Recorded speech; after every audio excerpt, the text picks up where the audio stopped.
Jamie should have asked someone for help. When the rains pounded down on her yard and she could see the puddling next to her house, she should have looked in the basement and asked for help, but she was too scared.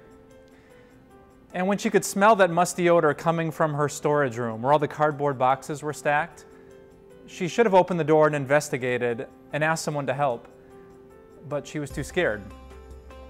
And when some friends were chatting in her driveway and asked if there was anything that she needed, she should have invited them inside to help deal with the mess that she couldn't fix, but she was too scared to ask for help. And there in the darkness, in the humid room, the mold started to fester and grow. Because that's how mold works. Keep it in the dark, don't deal with it, and it will grow and spread. And that's how secrets work too. Don't tell anyone about it. Try to ignore it. Assume it'll just go away with another prayer. And what you will find is that it only grows and festers and gets worse. So why don't we talk about it? The secrets that we keep. The struggles that we have with drinking by ourselves. The pills that we ask our doctor for, even though we really don't need them. The bitterness that we might feel towards our Father.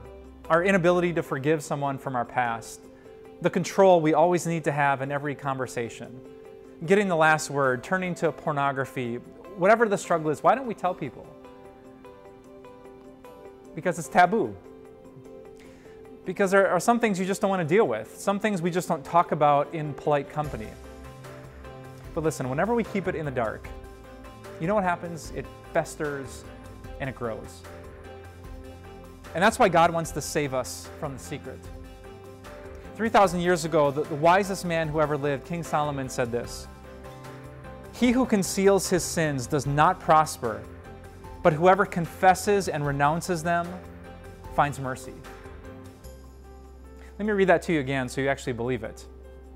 He who conceals his sins, who covers it up, who doesn't deal with it, who keeps the door closed, does not prosper, but whatever person, you, me, whoever confesses and renounces them finds mercy, finds Jesus, finds grace, and finds forgiveness. So this week I want to talk taboo with you. I want to talk about tipsy Christians, about God's sons and daughters who drink too much. I want to talk about depression and mental illness and anxiety, the things that we assume shouldn't happen in the church when we rejoice in the Lord. And it might be scary, and it might feel awkward, but I want you to fling open the door to your heart, because God has made a promise that whoever does so finds mercy.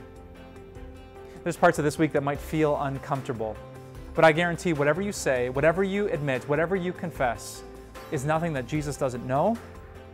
It's nothing that Jesus didn't pay for on the cross. Let's be honest. Let's prosper. Let's find mercy.